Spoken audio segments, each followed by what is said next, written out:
Boa noite, Marini. Boa noite. Boa noite, pessoal. Obrigado pela presença de vocês. Boa noite a todos, então. Esta aqui é mais uma live do Instituto Barini. É um prazer estar com vocês, estar aqui com o Marcelo, um dos nossos companheiros e parceiros aí do Instituto.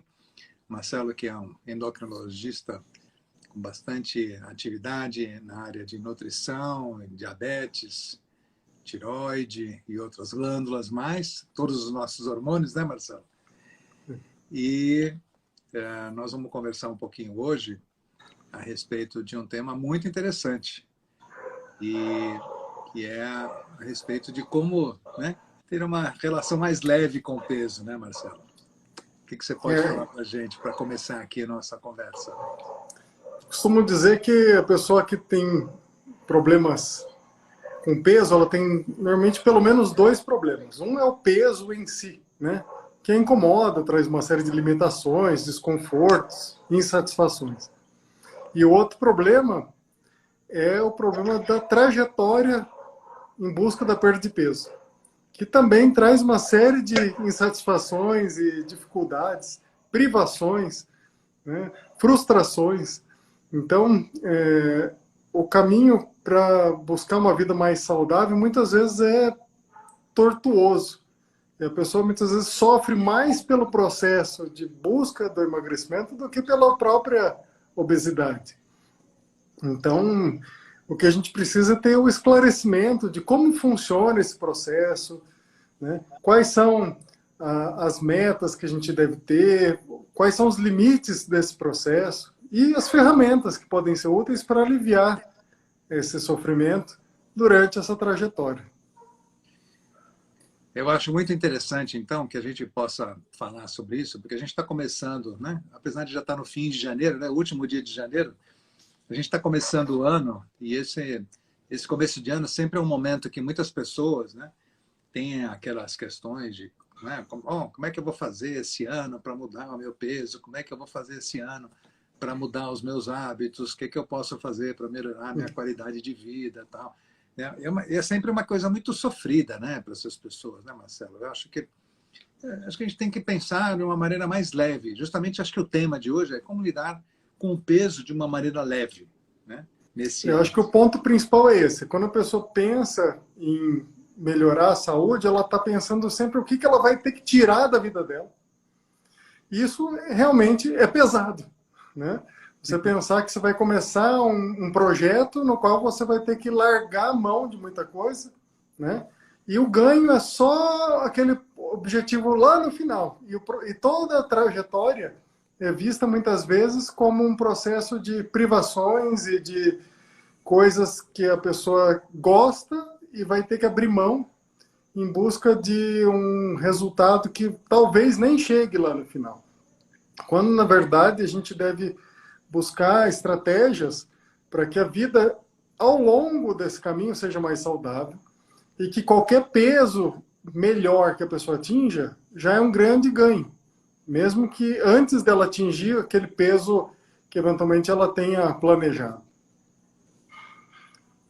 Muito legal. Acho que é só para lembrar as pessoas que estão aí entrando, que estão começando a participar, quem tiver alguma questão, alguma pergunta que queira fazer, né, usa aqui o balãozinho, né, que fica aqui embaixo com aquele pontinho de interrogação, né?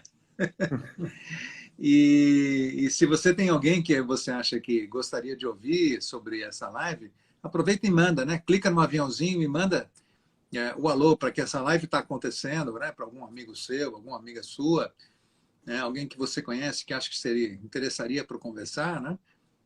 Não obrigatoriamente alguém que está querendo perder peso, não é só sobre isso que a gente vai falar. Ao contrário, né? A gente quer falar sobre como viver bem, como viver de uma maneira legal, como viver de uma maneira satisfatória e plena, né? Porque é possível. Né? O que acho que as pessoas se confundem, as pessoas que têm realmente alguns hábitos, né? Um pouco, digamos assim, exagerados, né, Marcelo? É que elas podem viver muito bem com outros hábitos, né? Eu acho que a gente podia conversar, então, um pouquinho assim, como é que é a regra do jogo, né? Como é que isso aí funciona? Em primeiro lugar, acho que muita gente pensa que não vai conseguir fazer diferente do que ela fez até hoje, né?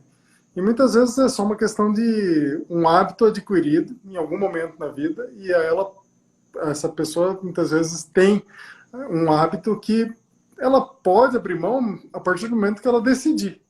E uma vez que ela começa, ela vai descobrir. No início pode exigir uma certa força, né?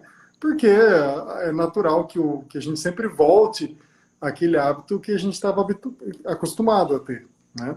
Então, um exemplo, quando a gente tem o hábito de consumir, de pedir lanche várias vezes por semana. O que impede a pessoa de pedir o lanche menos vezes, né? O que impede a pessoa de se organizar para preparar algum prato junto com a família, ou mesmo sozinho, né? Mesmo que eventualmente não seja tão saboroso como aquele de antes, mas ela pode descobrir a satisfação de preparar o próprio alimento, né? Então, esse é uma questão, muitas vezes, de uma decisão, né? E que nós temos capacidades, né, que muitas vezes são inexploradas. A gente precisa simplesmente começar, né? Mas vamos falar da regra do jogo, né? O que muitas vezes desanima as pessoas é que elas acreditam que elas bastam tomar a decisão para que tenha um resultado. Tudo começa por essa decisão, de que eu estava falando agora há pouco, né? Agora, o resultado dessa decisão, muitas vezes, está fora do nosso controle completo.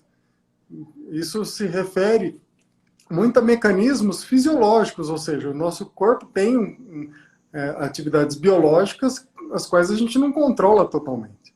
Então a gente tem que entender como é que o nosso corpo funciona para saber o que esperar de resultado, e nem sempre vai ser exatamente do jeito que a gente planejou, mas a gente faz o melhor possível, né? Então o primeiro passo se a gente está falando de peso, a gente tem que ter uma meta de peso. E geralmente a meta das pessoas é aquele peso dos sonhos, né? E não necessariamente a pessoa vai atingir aquele peso dos sonhos. Esse peso dos sonhos pode ser um peso que ela teve há décadas atrás, pode ser um peso que ela nunca teve, pode ser um peso que falaram para ela que era o certo, porque ela tem uma determinada altura, né? Se a pessoa tem 1,70 m, alguém falou que tinha que ser 10 quilos, 10 a menos do que aqueles centímetros de altura. Então, 1,70 m, alguém falou para ela que ela tem que pesar 60 quilos, né? E muitas vezes não tem nenhuma base para definir isso. Então, a meta da perda de peso, ela pode ser determinada de várias formas, né? Em geral, as pessoas vão conseguir perder menos do que elas têm como meta, pela experiência que a gente tem, né? Porque nem sempre é possível atingir o peso ideal, ou nem sempre é possível ficar magro num único tratamento. Então, muitas vezes a gente tem que pensar o que é possível fazer nesse tratamento, né? Seja ele com remédio ou sem remédio, seja ele com acompanhamento de nutricionista ou só por uma reorganização da alimentação, mas vamos pensar num tratamento como uma coisa ampla, né? Uma decisão que a pessoa tomou, né? Então, qual é a meta?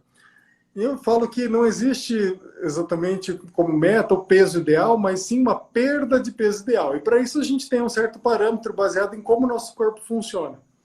Em geral, a gente consegue perder, com bastante esforço, cerca de 5% do nosso peso. E, eventualmente, alcança até 10% de perda de peso, aliás, né, em relação ao peso inicial nesse processo, né? Na maioria das vezes... Por que é tão pouco assim, Marcelo? Porque quando há uma perda maior que 5%, mas principalmente maior que 10%, o organismo entende que o corpo está correndo risco de vida. Porque na natureza não é natural perder peso, né? Quando a gente vê um animal doente, né? Quando a gente vê um animal perdendo peso, a primeira coisa que a gente pensa é que aquele animal está doente e está com risco de vida, né? Então, fisiologicamente, existe um instinto de preservação da vida. Aliás, é por isso que é tão difícil encontrar um tratamento efetivo que sirva para todo mundo e que garanta uma perda de peso. Porque a gente está lidando, nada mais, nada menos, com o instinto de sobrevivência, a maior força que tem na natureza, né? Então, quando o organismo detecta que há uma perda de peso nessa ordem de 5 a 10%, há uma série de mecanismos de compensação para barrar a perda de peso. E isso acontece por uma comunicação muito ativa entre a gordura, o sistema digestivo e o cérebro. E quem controla tudo isso são áreas cerebrais responsáveis pelo controle do peso corporal. Então, através dos hormônios e através do sistema nervoso, o cérebro sabe exatamente quanto a gente está pesando. Então, não é à toa que uma pessoa que não tenha problema com peso tem o mesmo peso ao longo de uma vida toda, até em gramas, né? Uma pessoa pesa 73 quilos e 400. Passa um ano, passam 2 anos, ela pesa 73 quilos e 400. E, eventualmente, vai ter uma variação de gramas. É um controle muito fino, né? E o que acontece quando a pessoa tem realmente um problema com o peso? Esse sistema de regulação do peso está danificado. Então, o que a gente considera a obesidade como doença é justamente essa desregulação dos mecanismos que controlam o peso. E cada vez que a pessoa sobe de peso, aquele peso maior passa a ser considerado o peso normal do indivíduo. Nunca um peso menor. E a pessoa vai ficando refém daquilo, né? Pode fazer um paralelo assim, é como se a pessoa, de repente, colocasse um chip e esse chip, né, falasse assim, ó, agora você vai funcionar com 80. Não, agora você vai funcionar com 90. Esse é o seu normal. E por que funciona assim? É o contrário do outro raciocínio do animal que emagrece, né? Um animal que ganha peso, né, ele tem reserva para passar por situações difíceis no futuro. Então, uma vez que o organismo adquire aquela reserva, ele não quer perder de jeito nenhum. Ele quer sustentar aquela reserva, porque ele não sabe, na natureza, a gente não saberia quando que seria a próxima oportunidade de conseguir alimento suficiente para ter tanta reserva, assim, né? Então, sempre há essa adaptação para mais, né? É lógico que a gente, você falou em chip, mas é interessante pensar que antes de haver essa desregulação por conta da doença, a obesidade, né, grande parte do que determina nosso peso é genético. Então, a gente já nasce com uma certa predisposição para atingir uma faixa de peso corporal, né? Estudos com gêmeos mostram isso muito bem. Você coloca gêmeos em ambientes diferentes e você vai ver uma certa tendência de manter a mesma proporção, digamos assim, de ganho de peso ao longo da vida, mesmo que eles vivam em ambientes completamente diferentes, né? Então, acredita-se que seja de 50% a 70% a genética que determina o nosso peso. E muitas vezes essa genética está envolvida na predisposição para obesidade. Então, quando a gente tem pais obesos, principalmente os dois, né, a chance de uma pessoa desenvolver obesidade no futuro é muito grande, né? Muitas vezes já começa na própria infância, porque tem hábitos, mas não são só os hábitos, tem a genética também, né? Então, e aí, então tem toda essa fisiologia de preservação do peso. Eu estou vendo aqui perguntas sobre ansiedade, compulsão alimentar, que fazem engordar. Isso tudo são agravantes, né? Agravantes relacionados ao comportamento, ao emocional, que vão fazer a pessoa engordar. Mas nem sempre o emocional é o principal fator. Porque existe a gente tem tanto esse comer emocional, né, em que a gente gosta das coisas bastante saborosas e quando fica nervoso vai atrás de alguma coisa que dê esse tipo de satisfação para a gente, que a gente associa o excesso de peso só a um comportamento abusivo, né? Mas tem tantas outras coisas fisiológicas, genéticas envolvidas, e às vezes a pessoa nem tinha tanta ansiedade assim, mas por qualquer circunstância da vida ganhou peso, por exemplo, numa época de faculdade, onde ela nem era ansiosa, ela estava livre, né? Mas saía muito, né? Bebia muito cerveja, ia a muitas festas, comia muito e de repente sai da faculdade com excesso de peso. Ela fica refém daquele novo peso, porque o corpo entendeu que aquele lá é o peso ideal para aquela pessoa, né? Então, há muitos fatores envolvidos. E essa determinação do peso para o peso maior é o que a gente chama, cria uma memória, né, do cérebro a respeito do nosso peso. Então, quando a pessoa atinge 5 a 10% de perda de peso, o corpo tende a voltar para aquele peso original, né? E é muito comum a gente observar isso. Mais cedo ou mais tarde, quando a pessoa tiver um descuido, ela vai voltar para aquele peso original. E geralmente é aquele exato peso, não é nem 1 quilo a mais nem a menos. Ela volta para aquele peso maior. Deixa eu perguntar uma coisa. Por exemplo, uma pessoa que está, sei lá, está acima do peso, de repente ela chegou aos 90 quilos. Aí ela faz um esforço grande lá com dieta, com atividade física, e chega nos 70. Ela, esse novo peso dela não passa a ser um novo normal para ela ou sempre fica registrado o peso maior? Mesmo que ela mantenha esse 70 por um tempo prolongado, digamos, 1 ano, 2 anos, 3 anos. O problema é que o corpo ativa uma série de mecanismos hormonais para aumentar o apetite. O centro que controla o apetite e saciedade faz com que a pessoa tenha menos saciedade. E isso é subliminar. Não é algo consciente. A pessoa não fica voraz para comer porque ela perdeu peso. É muito sutil, né? Então não é perceptível. Mas em geral ela fica menos saciada. E isso envolve hormônios intestinais e do estômago que regulam o apetite. Envolve a comunicação da gordura com o cérebro, né? E envolve o que determina o nosso gasto de energia. Por incrível que pareça, o nosso gasto energético é determinado também pelo cérebro, por um centro que controla especificamente isso, que fica muito próximo do centro que controla a fome e a saciedade, né? Então, a pessoa passa a gastar menos energia a partir daquele momento que ela passou por um processo de emagrecimento e ela passa a ter hormônios e outros sinais que favorecem ela ficar com mais fome e menos saciada com o que come. E esses mecanismos não são desativados. Então, eles ficam ativados por anos, né? É isso que eu ia perguntar. Não existe uma reprogramação depois que você perde peso? Fica sempre... O que acontece normalmente é que assim, pode até se diluir um pouco com o tempo, mas normalmente as pessoas que conseguem vencer esse mecanismo, elas criam estratégias comportamentais, né, que acabam compensando um pouco esses mecanismos de reganho do peso, né? Uma das principais estratégias é a atividade física regular, mesmo que não seja intensa. A regularidade da atividade física é um dos principais fatores para a manutenção do peso, né? Porque muitas vezes o que acontece? A pessoa passa por uma dieta em que ela se privou de muita coisa. Ninguém consegue se privar de muita coisa por muito tempo. Então é natural que aos poucos a pessoa vá comendo um pouco mais mesmo, não só pelos mecanismos fisiológicos, né, ou seja, biológicos, mas também porque ela fica com o saco cheio de se privar tanto, né? Então é natural, ela quer participar da vida, né, como das outras pessoas, vida familiar, social, ela vai comendo um pouco mais, vai se permitindo aqui, vai se permitindo ali, né? Eu mereço, né? Eu mereço, né? Mas muitas vezes ela consegue manter isso num patamar menor do que ela tinha antes, né? Então ela vai se policiando, ela vai vigiando o peso. Então ela sabe que se ela... Não, eu comi um pouquinho a mais, mas meu peso não flutuou. Ou flutuou, opa, chegou uma semana, flutuou 1 quilo. Ela controla um pouquinho a alimentação, aquele peso voltou naturalmente, podia só ser retenção de líquido.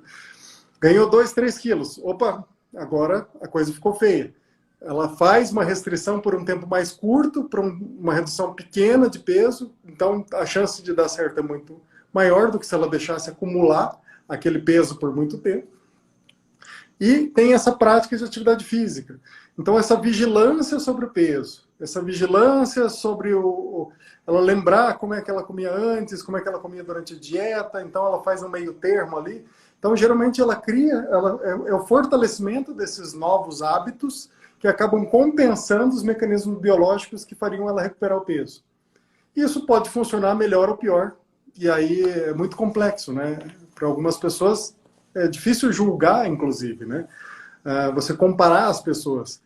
Por que essa teve todo um reganho e aquela não teve? É só por uma incompetência, uma incapacidade, né? A gente não os fatores são tantos, né? E os fatores biológicos são tantos, e a gente nunca sabe o que o vizinho passou, né? Do ponto de vista psicológico, né?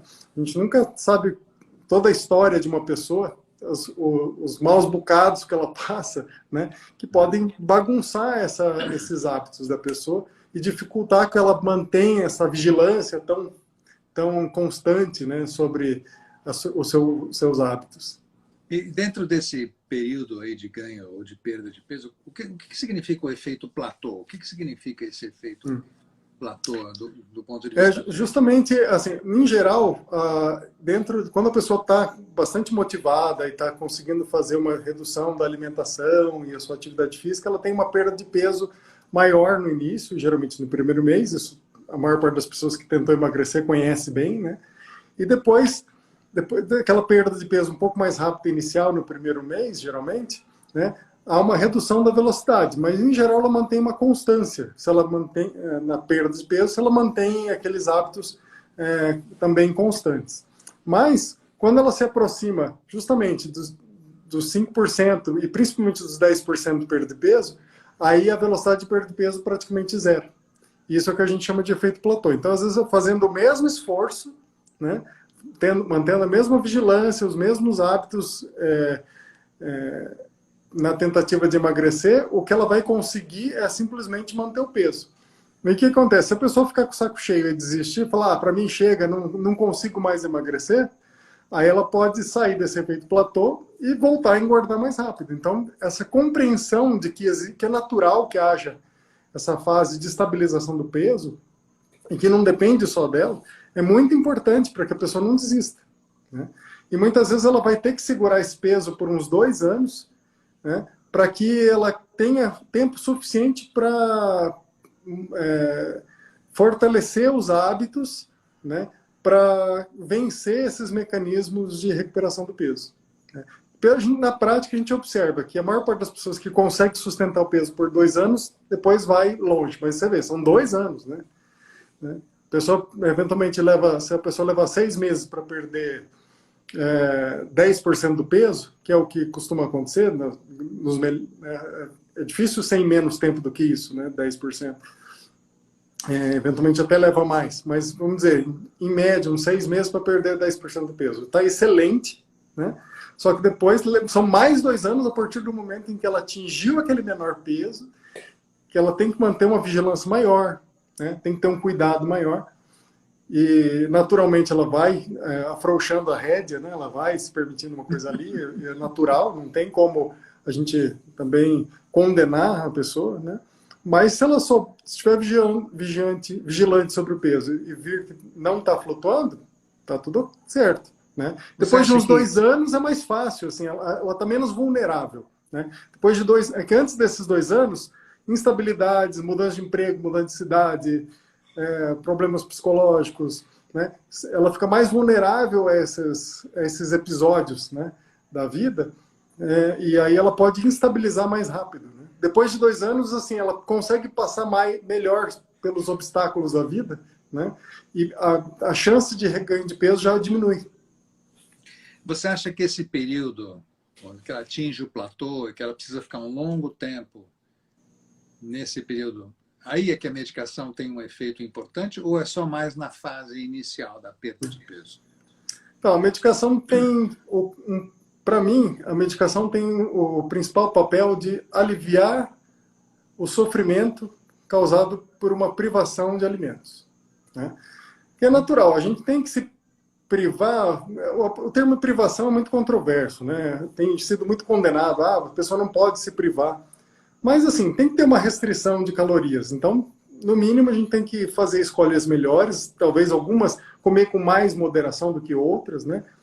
E, em modo geral, tem que diminuir as quantidades, né? Além de melhorar a qualidade, claro. Mais fibras, mais vegetais, mais colorido, mas tem que ter uma restrição de quantidade. Não basta só diversificar a dieta, porque não vai emagrecer. Tem que ter uma restrição de calorias, né? Só que muitas vezes significa comer menos do que o normal. Porque as pessoas também têm esse conceito de que a pessoa está acima do peso porque ela come muito. Mas, na verdade, normalmente a pessoa está acima do peso porque ela comeu muito no passado. E ela já vem fazendo uma série de dietas e então ela já vem restringindo muito a alimentação, né? Mas está tendo dificuldade para emagrecer mesmo assim. Então, isso faz com que a pessoa tenha que comer menos do que o seu normal. E comer menos que o normal é muito chato, né? Ninguém gosta de sentar na mesa, eu vou comer metade do que eu comeria, metade do que o seu vizinho está comendo, que é magro, né? estando acima do peso, tendo que comer metade do que o outro que está do seu lado está comendo. Né? Então, não é natural comer menos do que o habitual, não é natural, é antinatural. Especialmente Então, se a família for italiana, se for família nossa, libanesa, né? já pensou? Bem isso, eu sei bem disso aqui em casa. Então, a gente tem essa dificuldade de comer de forma menor do que o habitual. E a medicação, muitas vezes, ajuda a aliviar essa pressão que a pessoa tem, né? De ver os outros comendo uma quantidade normal e ela tendo que comer menos, né? Além disso, muitas vezes a pessoa tem realmente problemas emocionais e ela está muito impulsiva. E ela está tão habituada àquele hábito de, a cada vez que ela fica ansiosa, ela procura alimento, que ela já não sabe mais ter outro comportamento. E muitas vezes a gente tira essa pressão da ansiedade, dessa impulsividade, e a pessoa fala, nossa, agora eu consigo escolher o que eu vou comer. Né? E isso traz um alívio emocional muito grande, né? Porque, então, o remédio é para facilitar os hábitos, não é para substituir os hábitos. Porque se a pessoa usar uma medicação que tira o apetite e simplesmente tiver uma dieta pobre, baseada só em carboidrato, com pouca fibra, né? E não estiver fazendo escolhas, né? Vou comer menos fast food, né? Eu estou comendo agora, antes eu comia um cachorro quente e um sanduíche, e uma pizza várias vezes por semana, agora eu como só metade. Eu peço a mesma coisa, mas eu como só metade. A outra metade eu deixo para outro dia. Então não vai funcionar, né? Mas então é isso, a medicação serve para tirar essa pressão, tirar essa dificuldade que é fazer algo que não é natural, para que a pessoa consiga desenvolver um novo hábito. Então, ao longo do uso da medicação, ela vai conseguindo reconstruir hábitos e escolhas melhores. Então, é interessante que a medicação atue no processo de emagrecimento para dar um alívio para essa pessoa fazer isso de forma mais tranquila. Quando a pessoa atinge um platô, muitas vezes a medicação pode ser útil, né? Então, a gente não tem pressa de tirar a medicação. Porque a gente tem que ver quais são os outros mecanismos que ela tem para sustentar o peso depois. Né? Está numa fase emocional tranquila, não está tendo grandes mudanças, não vai ter nenhum cruzeiro, né, que ela vai fazer, não vai ter nenhuma viagem. Né? De repente, acabou a pandemia, né? A pessoa acabou de emagrecer e acabou a pandemia. Opa, agora a gente vai fazer todas as viagens que a gente não podia fazer. Se eu interromper a medicação naquele momento, né, muitas vezes ela vai acabar saindo do controle. Né? Ou se acontece uma coisa muito triste na vida dela, da mesma forma. Né? E principalmente se ela está com atividade física. Está com atividade física, está conseguindo sustentar, mesmo que não seja regular, mas mesmo que não seja muito intensa. Mas está tendo alguma coisa que substitua a medicação nesse processo de manutenção do peso. Né? Uhum. Então, entender esses mecanismos é a primeira parte de tornar esse processo mais leve. Porque senão a pessoa se sente culpada, porque ela se propôs a perder 20 quilos e conseguiu perder só 10, quando na verdade o resultado é excepcional. Né? A gente nem tudo está no nosso controle. Né? A gente tem a intenção, a gente usa as ferramentas corretas, pede ajuda, né? Mas nem sempre vai sair o resultado que a gente queria. Né? Muitas vezes os pacientes perguntam para mim, tem esse remédio e esse remédio de emagrecer. Esse é para perder quantos quilos e esse é para perder quantos quilos? Né? Se eu usar esse, eu vou perder mais. Quantos quilos a mais eu vou perder se eu usar esse outro remédio? Não é assim que funciona. Né? O remédio vai facilitar que a pessoa faça aquilo que ela se propôs a fazer. E o resultado disso vai depender do organismo, da resposta do organismo a aqueles hábitos que ela conseguiu fazer sob o uso do remédio. Né? Então não tem como determinar. Lógico que alguns remédios vão inibir mais apetite, vão acelerar um pouco mais o metabolismo e vão dar uma contribuição, ter uma chance de contribuir um pouco mais. Isso sim, é verdade. E tem remédios que vão ser pouco relevantes, né? Então tem muitos fitoterápicos que são prometidos aí como emagrecedores ou remédios que são vendidos na internet que, assim, vão ter uma contribuição irrisória ou nenhuma, né? E aí a pessoa fica frustrada, acha que devia ter emagrecido um tanto e não emagreceu, mas porque não tinha efetividade mesmo. São muito bons para quem vende, né? Exatamente. Mas a pessoa pergunta, nossa, esse remédio é bom? Depende, você vai comprar ou você vai vender? Né? Se você for vender, olha, acho que vai dar um bom lucro. Agora, se for comprar, você vai ser tapeado. Eu queria aproveitar, pedir para o pessoal que está entrando na live, ou que está começando a participar, que aproveite para encaminhar as perguntas pelo balãozinho aqui de baixo, né? E que isso vai deixar mais fácil para a gente poder responder depois. E lembrar também que o Instituto Barini lançou esse ano um e-book, né?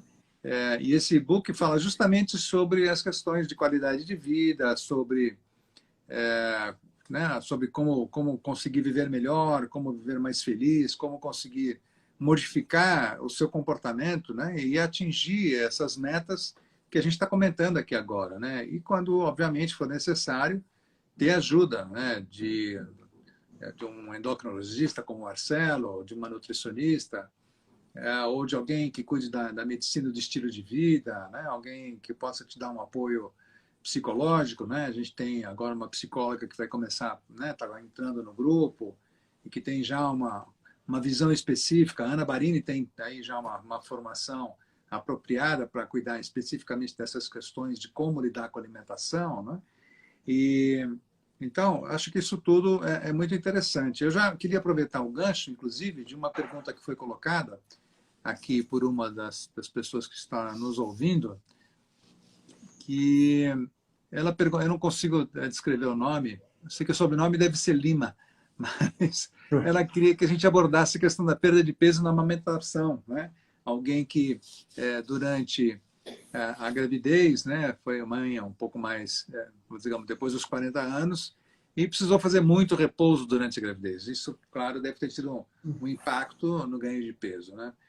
Eu sempre lembro que nos meus tempos aí de professor, né, da Unicamp, que eu falava muito para os meus alunos o quanto era importante a gente enfatizar o cuidado com o peso durante a gravidez, né? O quanto era importante isso, porque a gente não pode deixar que a gestação contribua para a obesidade feminina, né? É muito comum a gente ouvir histórias das mulheres que casam com 50, no primeiro filho vai até os 70, daí ela volta, consegue voltar aos 60, daí engravida de novo com 60, já vai para os 80, e aí dos 80 ela vai para os 70 e engravida pela terceira vez, e aí chutou o pau na barraca, já fica nos 80 para o resto da vida. Né? Então, ao longo das gestações, 2, 3, 4 gestações, ela tem um ganho aí de 30 quilos, né? Sendo que ela, obviamente, não precisava de nada disso. Então, eu acho que o Marcelo pode falar um pouco, não só do ganho de peso na gravidez, mas como controlar o peso no pós-parto, né? Também no pós-parto. Então, acho que é uma coisa muito interessante da gente poder conversar, Marcelo. Eu acho que assim, a experiência com ganho de peso na gravidez, acho que é muito mais sua do que minha, né? Acho que você tem muito mais a contribuir. Mas eu vou falar a minha impressão, né? Porque normalmente eu acabo acompanhando as pessoas antes e depois, e no meio, geralmente elas estão sendo acompanhadas por um nutricionista e eu volto a atuar mais tarde, né? Mas eu tenho a impressão de que se a pessoa comer os alimentos habituais da nossa cultura, né, de refeições principais, arroz, feijão, carne, salada, uma alimentação variada, frutas, né, o básico, né, mesmo que ela coma mais com aumento de apetite, principalmente no segundo trimestre de gestação, né, é muito difícil ela ultrapassar um ganho de peso além de 10, 12 quilos, né? E, em geral, aqueles ganhos de peso que as mulheres têm medo, né, de engravidar, ai meu Deus, estou acima do peso, eu vou engravidar, o que vai ser de mim, né? Só ocorre, assim, ocorre principalmente naquelas mulheres que acabam tendo uma preferência por guloseimas, né, como bolos, sorvetes, chocolates, né, e ficam atendendo esses desejos, né? Então me parece ser muito mais assim, um acréscimo de elementos que em excesso, que não fariam parte da rotina, do que propriamente as refeições principais, né? Em geral, eu vejo que não há necessidade da pessoa ter medo de aumentar o prato de arroz e feijão quando ela tem, de fato, fome, né? No segundo trimestre. Depois, no terceiro trimestre, a barriga já vai ficando tão grande que a pessoa realmente já não consegue colocar tem que reduzir o prato porque não cabe mesmo, né? Não sei se você tem essa impressão, né? Também, mas me parece que não, a gente não precisa ter, as mulheres não precisam ter medo da obesidade na gestação, que é um mito de que basta engravidar que vai ter um descontrole do peso e nunca mais vai voltar a engordar. Eu acho que me parece muito mais essa busca por alimentos hipercalóricos fora de hora, né? Uhum. A experiência que a gente tem, Marcelo, muitas vezes, né, a grosso modo, seria isso. O primeiro trimestre é um trimestre que ele é muito mobilizado pelos hormônios, né, e isso gera até uma perda de apetite. Muitas mulheres perdem até 5%, 10% do peso no começo da gestação, né, ou estabilizam o peso, não ganham nada.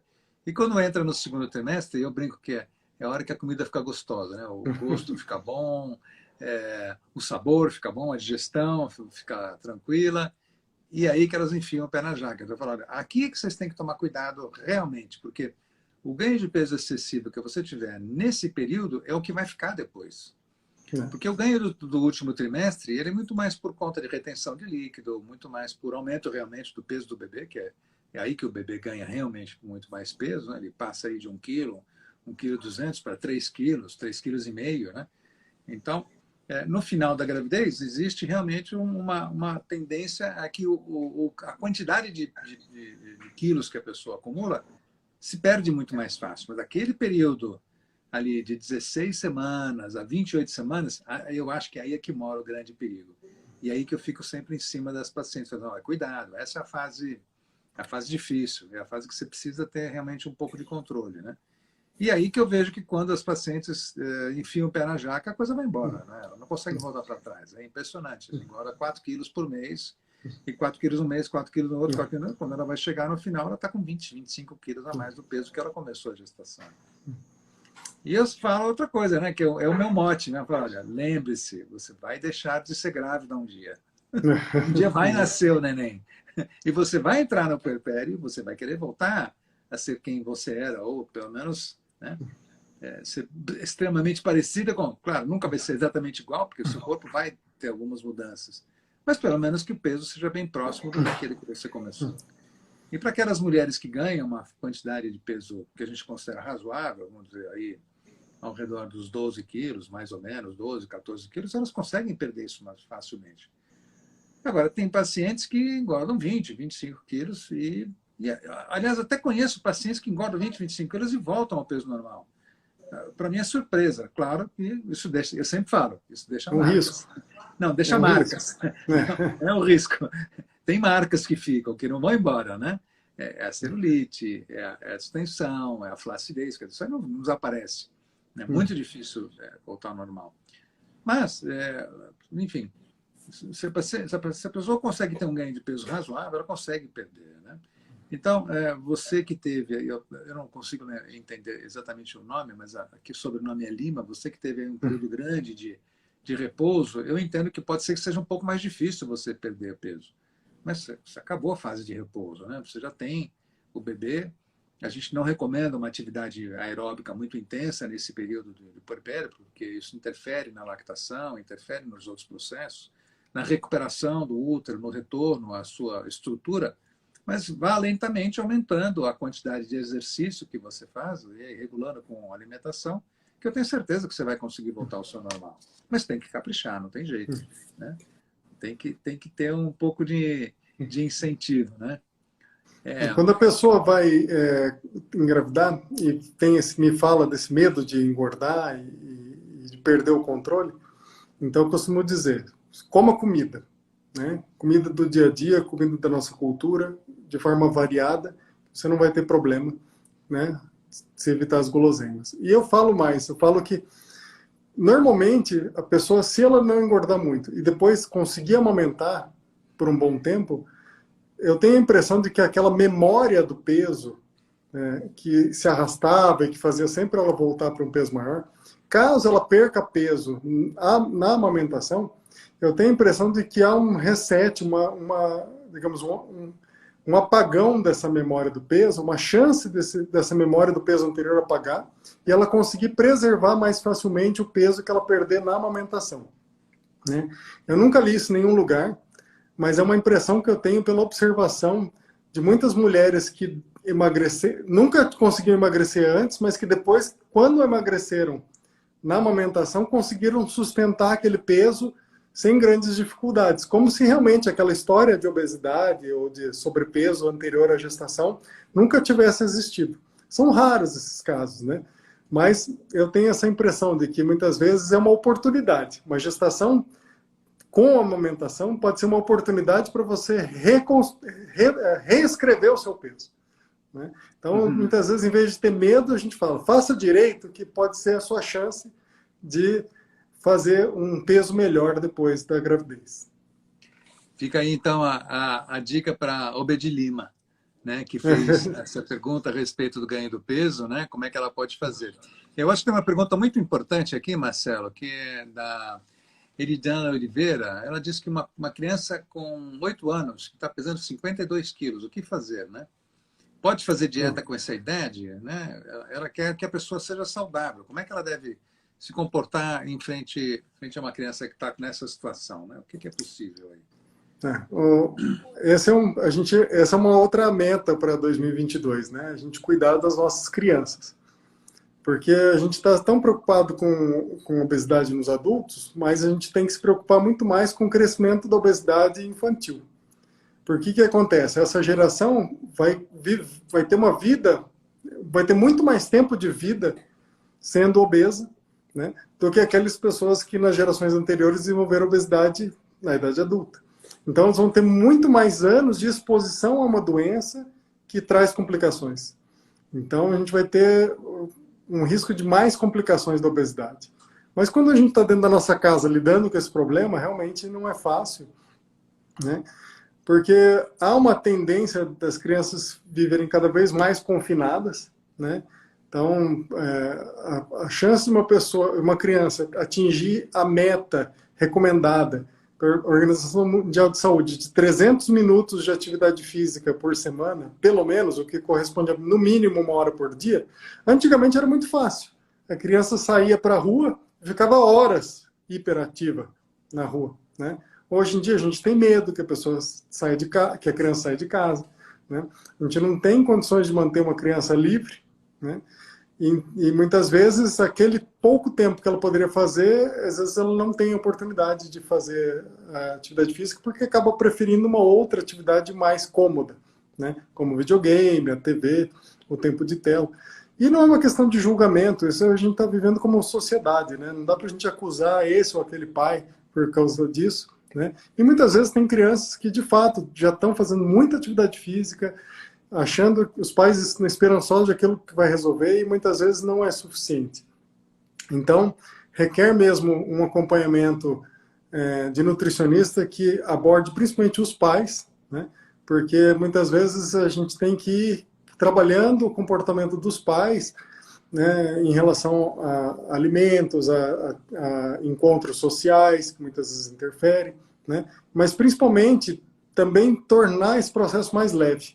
Porque a criança ela não tem mecanismos psicológicos para se defender e se sente ofendida, né? E se sente menor quando ela é considerada obesa, né? Então ela tem que entender sim que tem um problema, né, para resolver, né? Mas isso tem que ser tratado com suavidade, com amor, conduzindo ela para hábitos melhores e não proibindo e privando a criança sistematicamente. E aí isso é a arte de ser pai e mãe. A gente erra, a gente acerta, né? E imagina o trabalho, né, como é difícil para o profissional de saúde. Se é difícil para os pais lidarem com essa criança, imagina o profissional de saúde que vai ficar com a criança, né, por poucas horas ao longo desse acompanhamento. Não é uma tarefa fácil, né, mas o principal é a criança ela tem que entender que ela tem um problema, que está todo mundo junto para ajudá-la, né? E isso deve ser feito de forma, digamos, assertiva, ou seja, tem que ser de forma objetiva, mas ao mesmo tempo tem que ser a gente tem que evitar uma certa violência, né? Como se diz, de nomeá-la, né? Não pode taxá-la, rotulá-la, né? Como uma criança obesa, né? É uma pessoa com dificuldade, uma pessoa pequenina com dificuldade, vulnerável, né? E aí tem que ter um processo de muita paciência com os pais e envolvendo uma nutricionista, principalmente. Não, eu acho que essa é uma coisa fundamental, né? Porque a obesidade infantil, ela tem origem em várias coisas, né? Que muito geralmente envolvem uma questão familiar, não é a criança que tem o problema só isoladamente, né? Então, acho que é fundamental essa análise mais ampla, né? E não se focar só na criança, não se focar exclusivamente naquilo que ela, né? Aquilo que ela come, mas é como ela vive, né? As coisas que ela faz, o que ela faz no dia inteiro, como é que os pais priorizam, né? Quais são as prioridades que os pais têm do ponto de vista de recreação ou de atividades no dia a dia, né? Para poder mobilizar, né? Fazer com que essa criança tenha outras oportunidades aí, né? Eu tenho duas perguntas mais importantes aqui também, Marcelo, que chegaram, que eu acho que são legais para a gente abordar.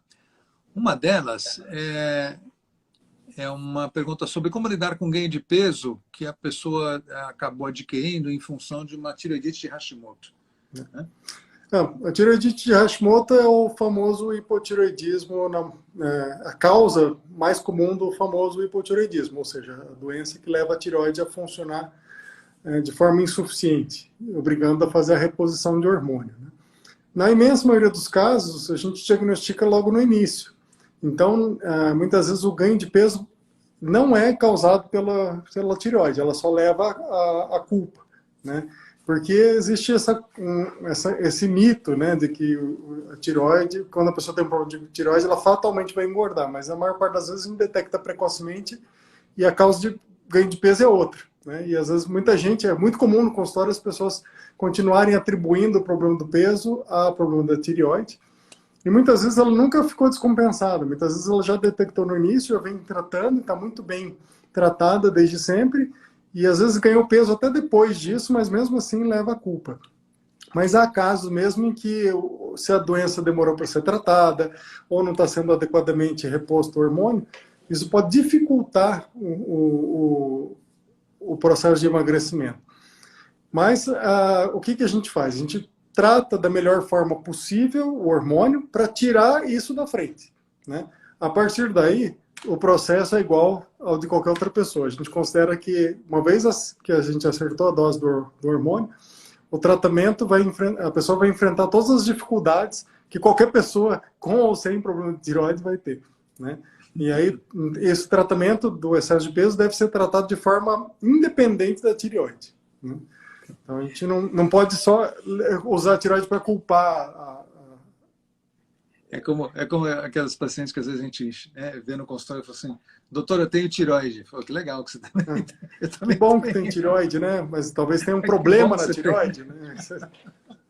Às vezes eu quero dar um alô aqui para a Iridian, que falou a respeito da criança, que ela se preocupa. Espero que a gente tenha te dado alguma ideia, Iridian. Realmente é uma questão que tem que ser lidada bem amplamente para essa criança que tem essa dificuldade, viu? Acho que fiquei feliz com o que você comentou aqui. A Denise também falou que está felicíssima, porque ela engordou só 10 quilos e está com quase 37 semanas aí, né? Com acompanhamento da Carita e nosso também. Agora, uma outra pergunta legal que surgiu aqui, que eu acho importante a gente abordar, Marcelo, aproveitar que nós temos 10 minutos ainda. A Margarete Hidalgo perguntou se a reposição hormonal na menopausa ajuda a perder peso ou atrapalha? A reposição interfere com o ganho, com a perda de peso? Como é que você vê isso aí? Essa é uma dificuldade que as pessoas têm de entender, né? Que existe uma tendência de ganho de peso à medida que a gente vai envelhecendo. Então, a partir por volta dos 25 anos em diante, há uma tendência do metabolismo funcionar um pouco mais lentamente, a gente se torna relativamente menos ativo do que quando era jovem, né? Lógico que a história de cada um pode variar, né? Tem gente que eventualmente pode até melhorar os seus hábitos e ficar com hábitos melhores, mas o organismo tende a ter uma deterioração, né, na capacidade de queimar calorias. E aí, quando entra na idade da menopausa, de iniciar, né, na hora que vai entrar na menopausa, ela já está com bastante redução da sua capacidade de queimar calorias e muitas vezes já passou por muitas histórias que fizeram com que ela ganhasse peso, muitas responsabilidades na vida, muitos problemas, muitos desafios. Então, nessa altura do campeonato, muitas vezes ela já ganhou bastante peso. E o que eu observo é que na transição da menopausa pode haver uma alteração de comportamento, dificuldades com sono, né? Dificuldades emocionais. E isso pode contribuir também para um ganho adicional de peso. E aí, mas o que mais muda na menopausa não é tanto o peso, mas sim a distribuição da gordura corporal, né? Então é mais comum que haja um acúmulo de gordura progressivamente maior no abdômen, né? E uma relativa redução da gordura na parte inferior do corpo, muitas vezes para o mesmo peso corporal. E isso é o que mais judia das mulheres, né? O acúmulo de gordura no abdômen, que vai tornando essa distribuição mais parecida com a do homem, né? Pela Isso falta do hormônio sem feminino. reposição, você está E falando. sem reposição. Aí o que acontece? Bom, se isso foi causado, se essa redistribuição da gordura foi causada pela menopausa, então se eu repuser o hormônio, será que isso se resolve? E o pior é que não resolve, né? A reposição, então, esse é o primeiro aspecto. A gente poderia pensar que a reposição hormonal poderia prevenir esse fenômeno de ganho de gordura no abdômen. Mas, infelizmente, não é suficiente, né? Porque a gente não está fazendo o ciclo natural do hormônio como ele era antes, né? A gente está repondo um hormônio que pode ser parecido com o natural, mas não tem o mesmo ritmo, em geral, uma dose baixa e contínua, né? Então, infelizmente, acaba não mudando para menos o peso. E o contrário, será que poderia fazer ganhar peso, né? Não é o que eu observo. Eu acho que a sua experiência também é mais ou menos essa. A interferência para o ganho de peso normalmente não é relevante, né? Tem outros aspectos da vida que vão ser mais relevantes para a mudança de peso. O que eu já vi acontecer é que quando há uma transição, né, hormonal, seja ela natural, né, como por exemplo na menopausa, ou artificial pela introdução ou retirada de um hormônio, muitas vezes pode haver uma mudança no organismo e a pessoa ficar mais vulnerável para ganho de peso, né? Então, me parece que, em alguns casos, é muito mais essa transição, essa mudança, né, do que propriamente o efeito direto, o efeito contínuo daquela medicação. Então, eu já vi muita gente ganhar peso quando iniciou o anticoncepcional, mas não é habitual, né? Falando já de um outro exemplo, né, que não é exatamente da menopausa, mas também já vi muita gente ganhar peso quando tirou o anticoncepcional, né? Não é a regra também, né? Mas isso dá essa impressão de que muitas vezes é a transição que pode, às vezes, instabilizar a pessoa que esteja mais vulnerável e já com uma predisposição para ganho de peso e aquilo ser um gatilho para ter algum ganho de peso. Não sei se você tem essa mesma opinião, observação prática. A minha observação maior é de que realmente as mulheres que não fazem reposição e que não tenham uma atividade física contínua, não tenham uma dieta muito equilibrada, tal, elas tendem a ganhar peso dessa maneira que você falou e adquirir esse aspecto mais androide, né? Um aspecto mais masculino de ganho de peso, né? Aquela barriga mais protusa, né? E a perna fininha, tal. Então, isso é meio típico, né, das mulheres mais no passado, especialmente aquelas que não faziam nenhuma reposição, nenhuma atividade física e não tinham preocupação tão significativa com a qualidade alimentar.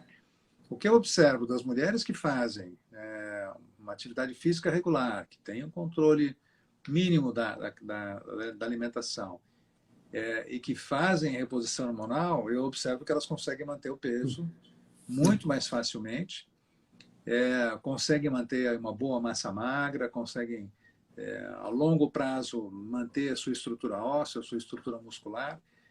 E o que eu vejo é que a diferença significativa que existe entre a mulher que faz a reposição e que não faz é no processo de envelhecimento global, né? Tanto da pele, quanto da musculatura, quanto da ossatura, quanto da parte genital. É muito significativa essa diferença. Claro, existem algumas vamos dizer, aquelas que fogem da curva, né? Eu conheço pacientes também que sem reposição que ficam bem. Mas a maioria não fica bem. A maioria precisa da reposição. Não. E tem aquelas que com a reposição acaba piorando a qualidade de vida e é melhor a gente voltar para trás. Não, melhor separar com isso que não está dando certo. Isso também acontece. Então, eu não acho que a reposição funciona para todo mundo, de jeito nenhum. Ela funciona muito bem para a maioria das pessoas que utilizam. E eu percebo essa questão da diferença em termos de qualidade de vida, em termos de processo de envelhecimento para as mulheres que fazem reposição. Não tenho dúvida. Mas você tocou num ponto importante que eu acho que um ponto-chave para a mulher que está nessa transição da menopausa é ter uma atividade física para preservar a massa muscular e isso ajuda a evitar o ganho de gordura abdominal. Né? Claro. E se ela puder fazer um trabalho que envolva exercício de resistência, geralmente a musculação, né, isso ajuda também a preservar a massa da parte inferior do corpo, né, evitar aquele efeito dos gambitos, né, de ficar com as pernas, né, mais finas. Né? Então, tanto evita a atividade física em geral, tanto aeróbica como de musculação, ajuda a reduzir gordura abdominal. Mas se puder ter o trabalho de musculação também, isso ajuda a moldar melhor o formato das pernas para evitar essa perda de massa na parte inferior. Marcelo, eu acho que a gente ainda tem muita coisa para conversar. E o tempo está esgotando. E o tempo está esgotando aqui, né? Deixa eu só ver se tem mais alguma pergunta significativa para a gente poder responder aqui, mas acho que a gente conseguiu responder para quem nos enviou perguntas e a gente está aberto para que outras pessoas possam, independente da live, encaminhar qualquer questão que a gente possa responder, mas eu quero agradecer a vocês que estão nos ouvindo, a todos que tiveram essa paciência de ouvir aqui a live e estimular vocês a procurarem aí o nosso e-book. Ele é muito interessante, né? Porque ele está bastante bem escrito, ele foi bastante dedicação de toda a equipe, especialmente o Marcelo, a Carita e a Luciana Katayama, que trabalha com a medicina integrativa, com a acupuntura, o Marcelo, que é o nosso endócrino, e a Carita, que é nutricionista. Então, acho que esse grupo, esse tripé que se formou para redigir esse book, realmente deu um escopo muito interessante. E de como as pessoas podem procurar se apoiar por ele, ou pelo menos de algum caminho a partir dele para dar uma direção diferente para a sua vida. E que essa direção seja leve, que esse é o nosso objetivo. Né? A gente não quer que essas mudanças pesem, ao contrário, a gente quer que essas mudanças tratem da leveza do ser, né? E não do peso de ser. Eu acho que a gente tem um corpo que precisa ser muito melhor utilizado. Né? Então, Exatamente. A gente tem que colocar alimentos que agreguem muito mais valor para o nosso corpo, utilizar esse corpo para o movimento, não só para sustentar a cabeça e para o trabalho de home office, né? E que a gente descanse esse corpo também, com uma qualidade de sono adequada, tudo isso contribui para o controle do peso corporal. E em relação à alimentação, quero dar um último recado, o tempo está esgotando, mas eu acho que a gente tem que sempre pensar muito mais no que de valor a gente pode agregar à nossa vida quando a gente está ansioso, quando a gente está estressado, e não só pensar no que a gente vai tirar da alimentação. Né? Porque muitas vezes a gente está ansioso por uma alimentação e a gente, na verdade, está buscando uma satisfação e busca isso na comida. Mas a gente tem que buscar isso em outras coisas que não envolvam o alimento. Né? Então a gente tem que buscar resgatar aquilo que nos faz bem, que não seja só comida. Né? Então, não podemos pensar numa dieta simplesmente naquilo que eu vou deixar de comer, naquilo que eu vou deixar de fazer. Mas o que mais eu posso fazer para a minha vida, além do alimento, o qual vinha sendo uma muleta para as minhas necessidades. Então, esse é o meu recado para encerrar a live de hoje. Marcelo, muito obrigado, então, pela sua contribuição. Aqui na gente se despede. Essa live vai ficar gravada no Instituto Barini. Divulguem para os seus amigos, para as pessoas que vocês acham que poderiam aproveitar dela. E a gente volta em breve para falar desse ou de outros assuntos que são de interesse de todos nós. Um abração, então, Marcelo, e a vocês Obrigado. todos que nos ouviram. E obrigado pela presença de vocês. Um abraço. Até, um abração, então.